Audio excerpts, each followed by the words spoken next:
Welcome. On today's episode of Meta Bullet, we'll be speaking to Jean Paul, the creator of Anomaly. He is a musician, and he also has a clothing line. Check it out down there in the link below, if you will.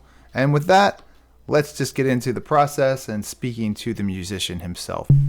And don't forget to stay tuned till the end to see the entire music video. Let's go.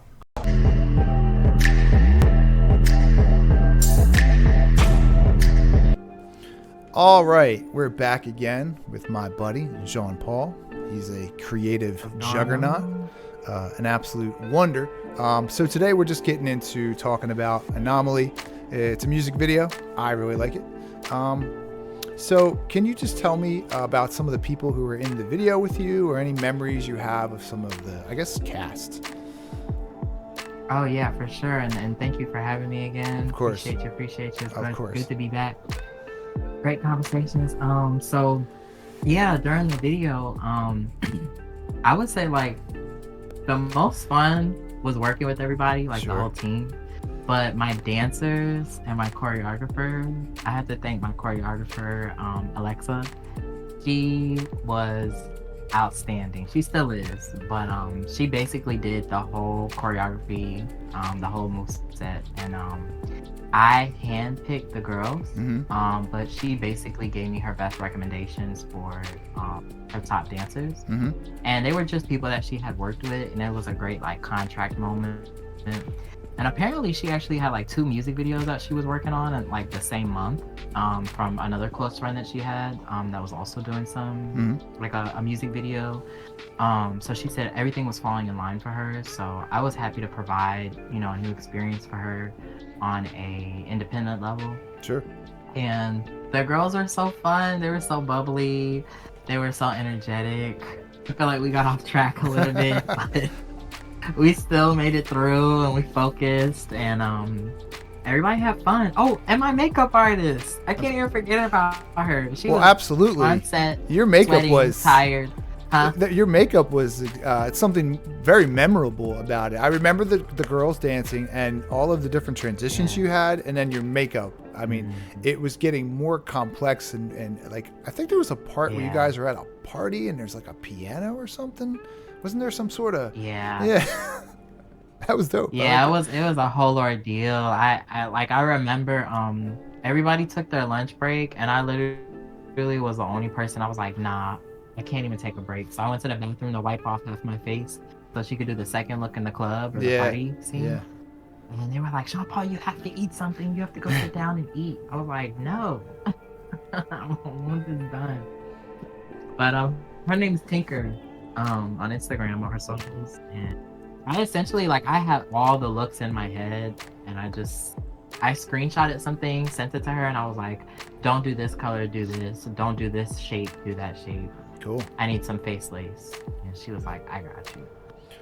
And I picked Anomaly to start with. Sure. I wrote it all by myself, and then I my producer, Alex. He goes by Alexander Beats.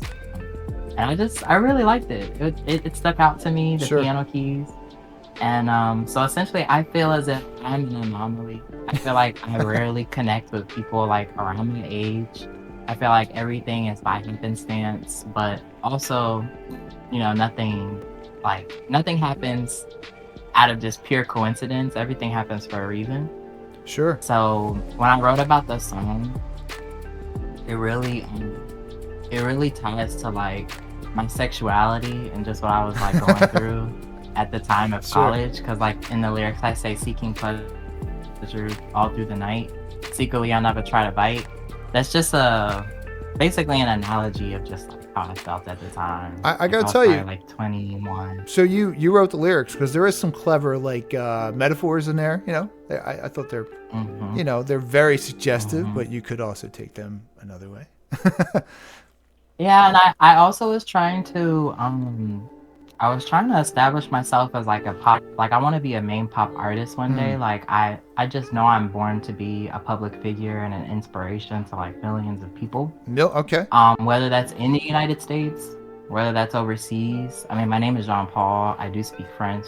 My man. It's like, I'm willing to take my creativity or my talents across the globe just to, give people an outlet. But essentially, I saved up money. It's about a 15K video. Yeah. I'm starting off small, but I worked with a really, really talented team. The guy in Atlanta, his name is Roger, and his company is called Alpha Male Visuals. And he's worked with so many great artists, a lot of hip hop rap artists, but the visuals are stellar and on point. So once we talked about it and we drafted up the treatment, we shot it like a year after I dropped my debut. And it only took me about a year to save up and do it on my own as an independent artist. Sure. And so now, fast forward, I'm working on my sophomore album. Oh, sweet. And I'm just looking back at everything I've already done, and I'm just like, that was quality work. Yeah. So talking about Anomaly, and you invested in it, right? When who was the person you worked with? What was the name? Yeah, so his name was Roger. Well, his name is Roger. He does a lot of movie production. Okay. And he was the executive producer. Okay. But the director was Joseph. Oh, okay. And I think on Instagram his name is Jody Oaks, and that's my bro. So I love him. He's so great. My main question is, so how good were they at pulling out your original thought? Like, would you obviously think of Anomaly in a certain way, right? You know, sometimes people make a movie and they're like, well, the script was great, but the movie turned out this way. How well do you think it was executed from your mind, what you thought it would be? It's great for the budget and for the time restraints that we had. It was an 8 hours and 30-minute shoot. Okay. We had a lunch break. Yeah. Everything was catered. Oh, so this was we had legit. People on. It was legit. I had super legit. The light guy, the artist director. But the crazy part is, with my experience as I'm also a visual merchandiser, or just a merchandiser, buyer, however you want to call it. Sure. For these big brands, and I'm so active. I'm so on point. A lot of the elements or assets I was taking the role on. Like, one of the prop artists that was hired, and I felt so bad at the time, but there's this scene where I initially want like the public to know that I want to be like top royalty, like the stigma of like, oh, you have Madonna, Michael, Britney. Yeah. I would like to be the next, induction of, pop royalty, of like, this is the new generation and I'm the next, male pop star. And so she had like this crown, and I already like bought some extra props, and I'm like, oh, I have my own.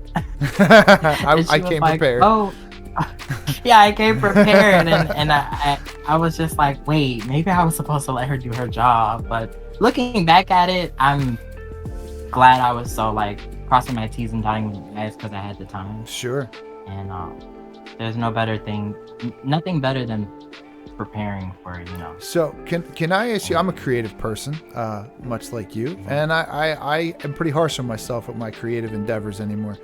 So can I pose a question to you? Can I ask you something from creative to another? Yeah. Do you think that maybe the limit you're setting for yourself to be, a really big deal in the music industry? You're talking about some of the high ups, right? Now, I know that means you have to work with more people and you become more of a product, you, yourself, your songs, your image. To get to the higher level, then you get the managers and all that stuff.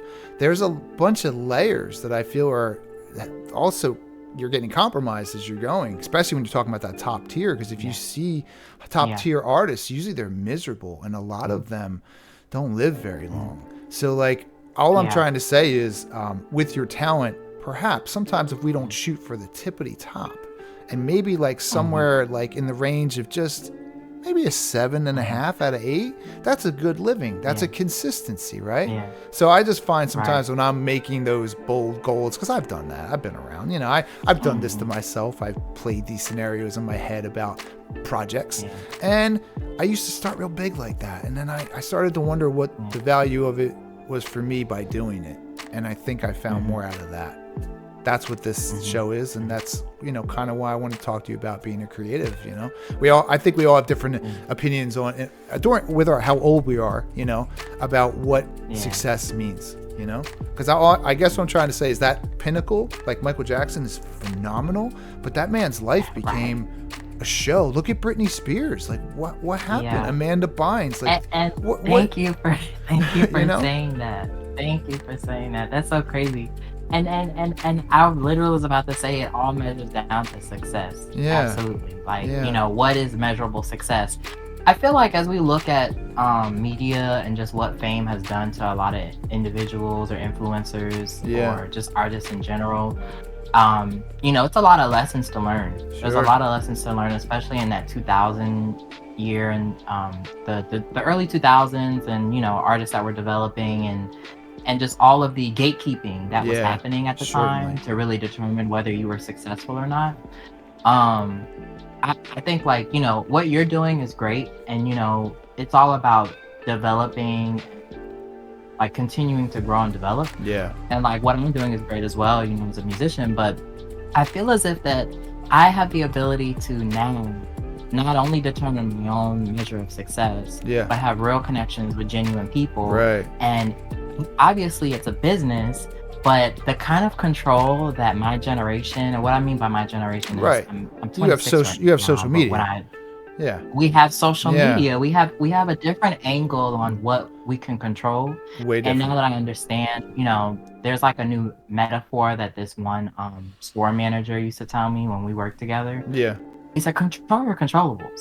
I can't control who comes, if they're gonna come in and out the store. But what I can control is the environment that they're introduced to as they enter. So Yeah. once I invite you to my culture, my music, my song, my Yeah. music video, I can actually control, a few variables there. Sure. Whether you purchase, whether Sure. I convert you into a fan, a friend, or whatever the case is. So I truly believe in my heart that the pinnacle of these big names that I named, the idea of success will change, and I believe that in a healthy manner it will start with someone like me, Sure. someone who is a business owner, someone who is genuine and connect to their audience, who has who has long-term goals, short-term goals, knows how to have fun, Sure. can make things happen. So I don't think I've really seen it yet in as far as pop music, because there's other things like streaming, video games, and Sure. other If- things like that. But If there's one thing Think I for can share myself. with you, this is a mindset I heard once. It's short and simple. It's really interesting when you think of this, right? So again, you were talking earlier about the highs, like The Weeknd. I think he's a very talented guy. Michael Jackson, Madonna, Yeah. all that stuff. So what you're talking about with social media, okay?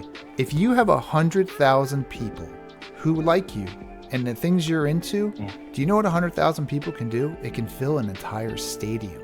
Those people don't have to be in the stadium, in the same state, in the same area. They can go across the whole globe.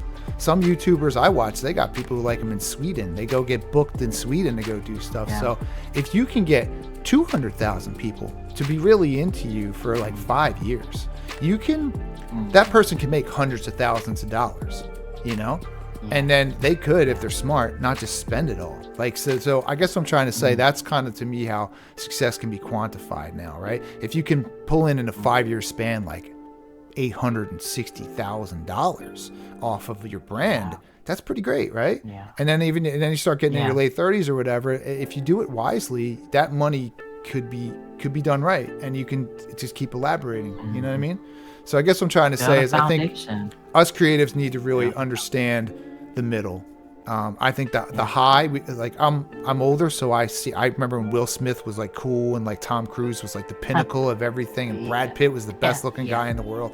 And not to digress too far, but another video I'm working on is I'm talking about Hollywood and kind of how it really is a racket. And I think us creatives should stay, like you said, in the middle. You can do a lot and not be that. Look at Britney Spears. I love that woman, but I don't understand. Yeah. Now, one thing I can say, like my biggest inspirations, even if I, named a few people, Madonna for me is she plays a huge role in just like a lot of the Real quick, content that I create or what I aspire. do you also like Janet Jackson, or are you just mainly Madonna? Love Janet. Of course you do. Love Because she is Janet. pretty amazing. She is. Yeah. If you had to Yeah, pick, if I had to she's pick, I'd pick outstanding. Janet. I would probably pick Janet. She's saucy. Yeah, she is. I actually over time I've actually my love for like pop female started with Madonna, but Yeah. gradually over time I've subjectively kind of like looked at Janet's catalog, Sure. but I never really like focused in on one album. Yeah. But oh, what was I gonna say? I think that as long as you can like change your look or go through eras, or, Yes. change the I love a chameleon. Yeah. And I believe that I'm one. Like it doesn't really matter what the style or aesthetic is. I believe I can pull it off. Yeah, Like, that's very well goth said. looks, preppy looks. Going through an era, that's Okay. well said, because that's how you get out of a decade. That's another great point about a lot of celebrities or public figures, right? Music, that it's hard to get into another decade. You know, 'cause you might be with the trends Innovate. of this. You know. Innovate yourself, and it's just like as simple as if it's not broke, don't fix it. Yeah. These artists, they go blonde, but the blonde is a staple. So they're not gonna like all of a sudden become a redhead for an entire album. Yeah. It may be for a single, it may be for a music video, it may be for an outing. But you see Britney back in blonde. You know that she's back. With another project or whatever the case is, and Yeah. it's a consistency. But every what they're trying to portray or the body of work becomes something, it's different. It evolves. So you mentioned earlier to me off camera that you have a second project. I know creatives are always looking for something new and exciting. Is there new music coming? What are you focusing on? Yes. So right now, I'm focusing on my retail. So I did launch my Jean Paul XO apparel. Again, I've been merchandising for over 6 years. So I have hoodies and t-shirts, embossed and embroidery. And right now, I'm actually in the studio with a brand new team, brand new crew, brand new engineer, some old producers. I feel like some people are gonna like have some Anomaly like flashbacks. They're gonna be like, this sounds familiar. Sure. But it's not a bad thing. There's this background. No, yeah. Like, consistency is key. So I definitely liked Alexander Beats. He was great. Or he still is. And oh yeah. So one of Britney's background vocalists, her name is Maya Marie, and she did some projects on Circus, Femme Fatale, and Britney Jean. I actually was able to like get in the studio with her, and we have 2 tracks where basically the idea is to give the illusion of which one is her and which one is me on the track, especially with those high notes that you were talking about. Certainly. So I think that's gonna be super duper cool. Another question I'm interested in. Let's see if you answer it. When you perform these songs live, is it a challenge to hit those notes? Like you can't just hit them raw, right? There's certainly some sort of. I mean, it's such a challenging octave. It's a challenge, but I'm just gonna be straight up. I use backing. Of course. I use backing vocals. Of course. I use pre-recorded vocals. Sure. I'm not a vocalist. I am a creative, 100 hands down. Sure. My vocal is an instrument, of course. Yeah, of course. But in the day and age that we're living in now, right, I feel more confident in providing a show for people that are gonna want to hear like the same song that they're jamming to in the car or at the house. Of course. It should be like, oh yeah, I remember this, so they can sing it word for word and not get caught off guard. Because I know I know you've been to a concert or seen someone live and you're like, that's not how that part went. Yes. But it's all live. Yeah. It's genuine, but I don't know. Yeah. No, I agree. And as a person who also produces creative things, I appreciate when someone is giving me a full package. That, like you said, you're giving me the same vibe I'm getting in my car. And that's, to be honest, when I used to go to the bars, I would like when they would have a DJ night, because that was the recorded music, and I really liked that. And then there would be the bar, like the bands would come, and I would get pretty bored sometimes just because I'm listening to people sing other people's music. I always like a much more of a better production of entertainment, you know? And I think backing vocals do those types of things, you know? Yep. Yep. You got it. And most professionals do it, you know? I think it's the way to do it. Yeah, and that's just what I strive for. So when people do criticize me, or when I do get feedback, it's really feedback. It's constructive criticism, however you want to call it. Yeah. I just want people to at least look at the whole production as a whole, even Absolutely. if they have to say, you know, oh, I didn't really hear much live, or I didn't hear much, you know, a cappella, but the whole show was there. I find people who are the most critical are, first of all, I like to say, try it. Go ahead. It takes a lot of time and energy and effort to put on a well-produced thing. And I do find that most of the critiques, at least from me, are in my own head, and they're not even that bad anymore. I've never really had anything I did creatively just come up and just trash it. You know, if it's, I like when there's trolls online, that's fine. I understand it's a part of it, but in my real life, no one's ever done that, you know? Right. It's like a thing that isn't kind of real, but it is. I guess it's the level you're at is probably more real. If you make millions of dollars a year, then people get more opinions, you know? An unspoken truth. Yep. I agree. But I appreciate all the effort you put into that, and I wish you the absolute best on whatever you do going forward. And if it's anything like your previous album, I think it's going to be great. And, you know, just working with a bunch of different people and all the different kind of people you get to meet through it, good, bad, indifferent, I think that's part of the fun, right? And the cool part is you can always go back and you can show, you know, when you're like 90 years old, you can be like, look how young and awesome. Look at this, grandbaby. I did something. Absolutely. You know? Yeah. But, absolutely, and thank you. And I'm all about just like being a trailblazer. Just like since I could say at least since like I was 16, 17, just really putting my first foot forward into the world, starting to get a job, make my own money, take care of myself. Yeah. Not easy. Maintenance and stuff. It's all about just it's not, but once you like have the realization that you can build and connect with different people, and just like how we met.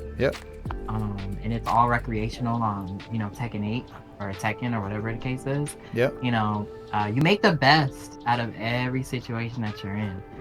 And, you know, my debut album, Jean Paul, was definitely a staple. It definitely was a mark for me in a time period.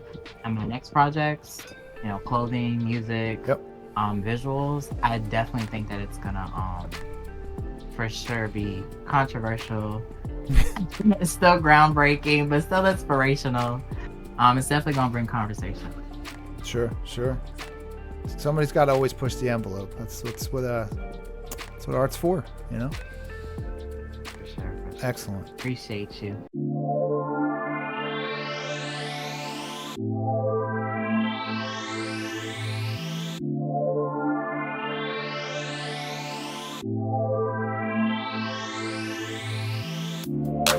It's an anomaly. It's an anomaly. It's an anomaly. It's an anomaly. It's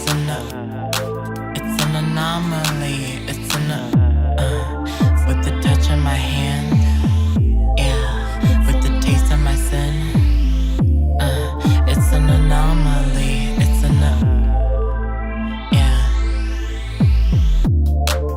recollections of the past. Imperfection seems to last. Our connections coming fast.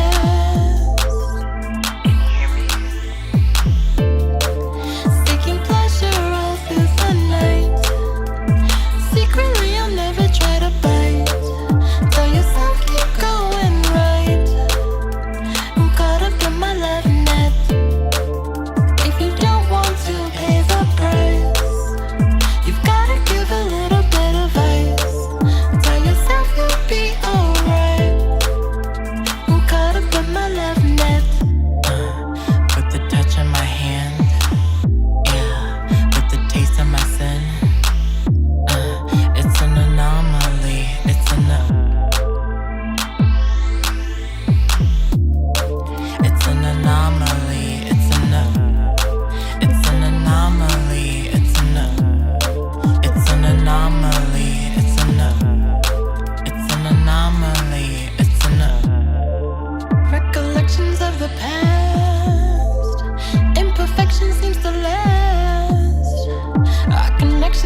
connection's meant to last.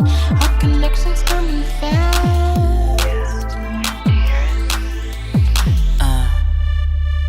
It's John Paul. Yeah.